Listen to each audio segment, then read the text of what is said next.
Bobcats, welcome to the first of two videos on adding and subtracting rational expressions.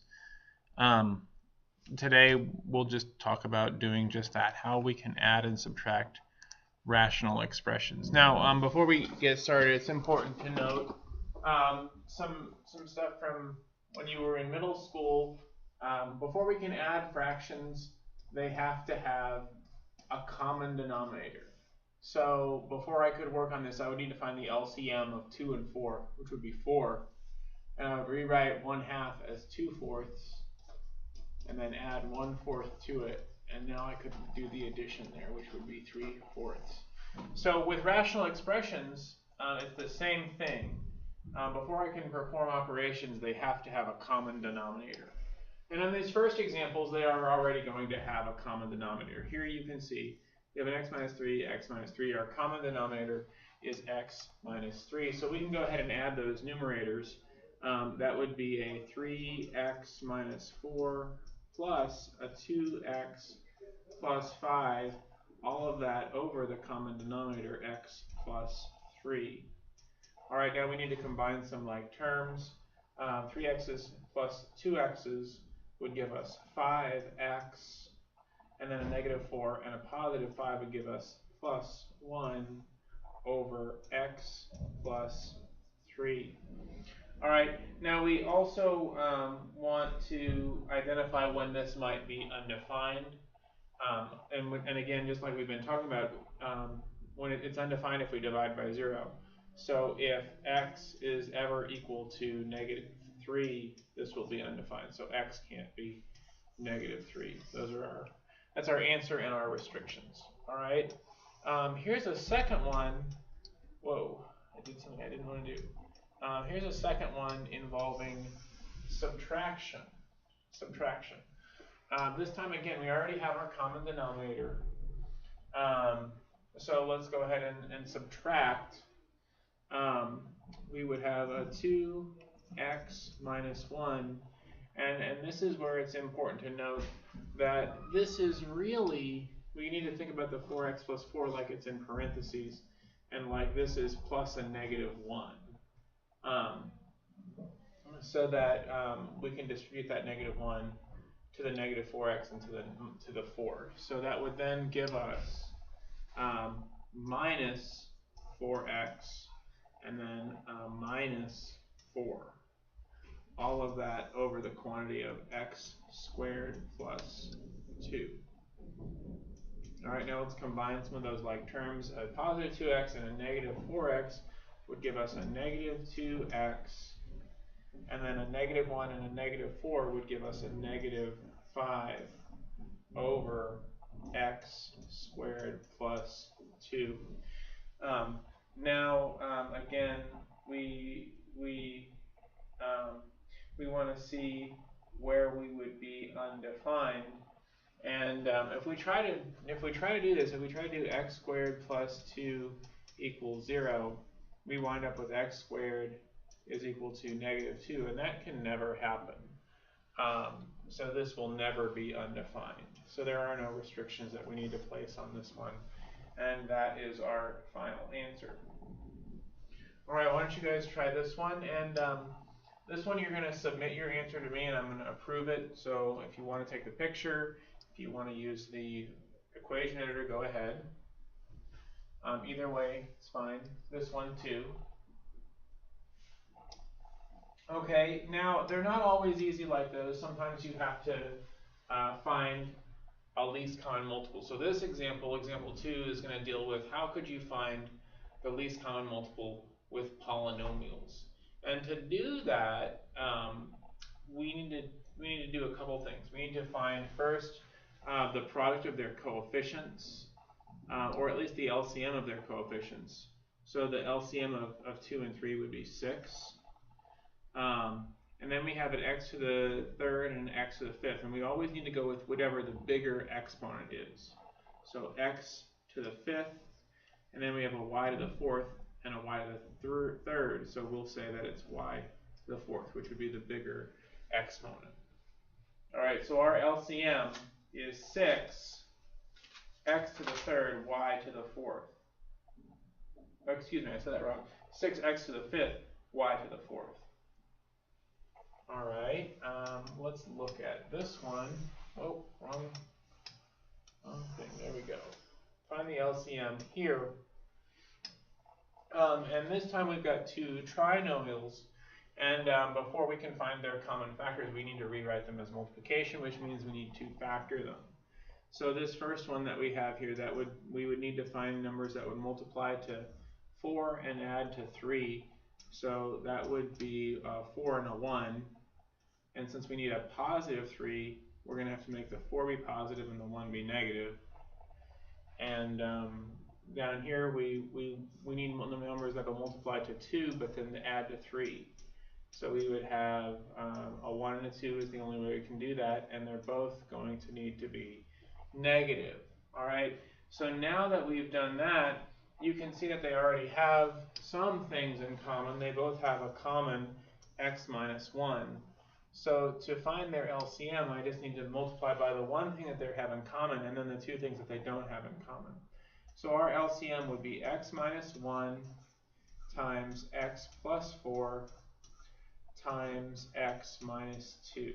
That would be their LCM. All right, so why don't you guys try this one and this one. All right, example 3, we're going to deal with actually adding. It's going to take into account that we know how to do the last step, which was to get a common denominator. All right, so we got two polynomials or two rational expressions and we want to add them. We need to give them a common denominator before we can add them. All right, so but before we can give them a common denominator, since one of them is a trinomial, we need to factor them. So we'll do a little mini problem over here. Let's first factor this trinomial. We need numbers that will multiply to give us 2 and that'll add up to 3. So that would be, again, a 1 and a 2. And they would, since it's all positive, they would all need to be positive. So now we know that this is what's in the denominator here. All right, we know we have an x plus 1 in the denominator on the other problem.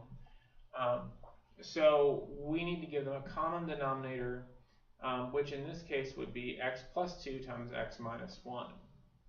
All right, so this one already has that as a denominator, so I'm kind of done with it. I have x minus 1 over the quantity of x plus 2 times x minus, or x plus 1. All right, but then we need to add it. And I'm going to do this little mini problem over here. To get this to be this, we're going to have to multiply by x minus 2. So we're going to do that. We're going to multiply by x minus 2 in the denominator. And that means we also need to multiply by x minus 2 in the numerator. And it's important to note that we're not doing something weird and we're not breaking any laws here. We're simply multiplying by the number 1. And if you multiply by 1, it doesn't change the expression. It doesn't change the expression. So in our numerator over here now, we're going to have x times the quantity of x minus 2 over x plus 1 times x minus 2. All right, now, I don't know why I was writing minus all those times. I apologize. That should be a plus. I just noticed that's a big error there. My apologies. That should be a plus the whole way through. Glad we caught that now, not at the end of the problem. All right, so our common denominator is x plus 2, x plus 1. All right, now they have that common denominator, so we can add. So over here, we're going to have in our numerator x minus 1, and we want to go ahead and do the multiplication here, the distribution. So we would have plus an x squared plus a 2x, and then our denominator, we have that polynomial, or excuse me, we have those two factors, x plus 1 times x plus 2. All right, now let's rewrite this in descending order. We would have x squared, and then we have a positive x and a positive 2x, so plus 2x, and then minus 1. And then that's over the quantity of x plus 1 times x plus 2. All right, so now that we have that, if we wanted to, we could go ahead and multiply, back out the numerator, or the denominator. We want to see first, before we do that though, we want to see when will we be restricted, or when will be undefined. So we want to make sure that we don't ever have x equal -1, and we don't want x to ever equal -2. So those are our two restrictions. And then we can kind of, at the very last step, rewrite them both as trinomials. X squared plus 2x minus 1 over what we originally had over there, which is x squared plus 3x plus 2. And then that's our final answer. One more here to do. I'm going to erase all of that. This time we're going to be adding again. When you should maybe notice here that we have the difference of two squares there, which is going to factor as x plus 3, x minus 3. So now we can see we're going to need a common denominator of x plus 3 times x minus 3, because we've already got an x plus 3 here. So that means we're going to have to multiply that first term by x minus 3 over x minus 3. So we're going to, and I'll go ahead and write it over here. Here's x minus 3 over x minus 3. And I want to remind you, we're not multiplying by x minus 3. We're multiplying by 1 in the form of x minus 3 over x minus 3. So we're going to do that times x over x plus 3. And then plus over here,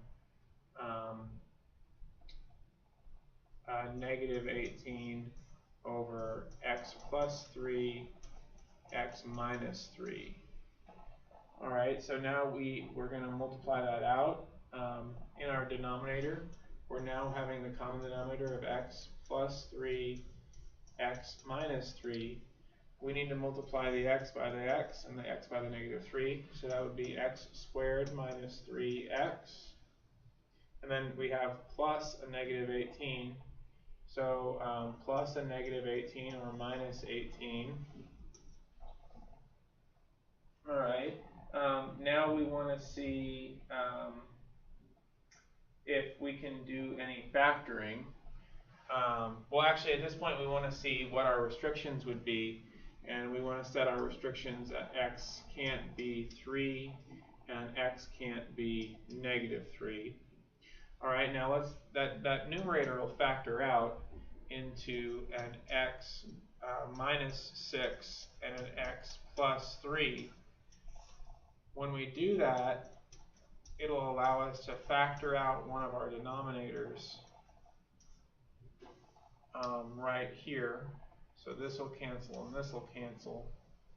So our final answer is x minus 6 over x minus 3.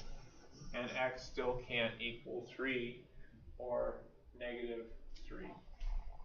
All right, try this one and this one, and we'll see you in class.